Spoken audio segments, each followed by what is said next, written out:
Bohemians. A sixth-place finish for Bohs for the second season in a row. Perhaps a disappointing season for Declan Devine's men after early promise ended in defeat in front of a record crowd at the FAI Cup final. Jonathan Afolabi's performances were a highlight, and he finished the season with 20 goals, a senior international call-up and a nomination for PFA Ireland Player of the Year. Cork City. A cup run to the FAI Cup semi-final, and PFA Ireland Player of the Year nominee Rory Keating's 15 goals were the main highlights on the field in Leeside this season. Following relegation through the playoffs, the Turners Cross faithful will expect them to go straight back up to the top flight next year. Derry City.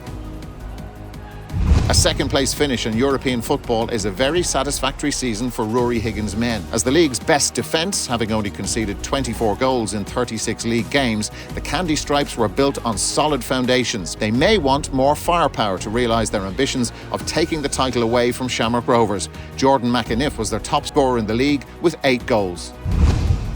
Drogheda United.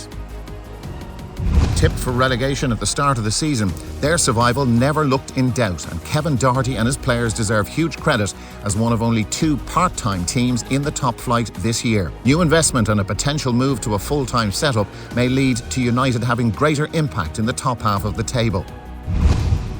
Dundalk. A curious season for the Lily-Whites. Challenges in the background seemed to have an impact, but they were still in contention for Europe at the last game of the season, ultimately finishing in 5th place. It could be a winter of change off the pitch, with Pat Hooban leaving the club. St Patrick's Athletic. A successful season for the Saints, which wasn't looking likely after the first few games. A change of manager reinvigorated things, and European qualification and an FAI Cup win meant a great end to John Daly's first season in charge. The Saints have now won the Cup twice in the last 3 years and seem to have figured out the formula in that competition. Shamrock Rovers. It's a fantastic 4 in a row for the Premier Division champions. In what seemed to be a challenging season at times, particularly after a slow start, they won the league with points to spare. Their success is built on the strength of the squad, but with experienced players Alan Manus, Ronan Finn and Sean Gannon leaving the club, they will have gaps to fill. Shelbourne. After 17 seasons of not making it into Europe and having qualified in each of the 17 years before that, Shells will be back on the continent after finishing 4th. Jack Moylan really stepped up to the mark when needed, and 15 goals for the Lincoln-bound man is a great return. Captain Luke Byrne put his body on the line every week, and his leadership will be missed as they aim to challenge for the title next season. Sligo Rovers.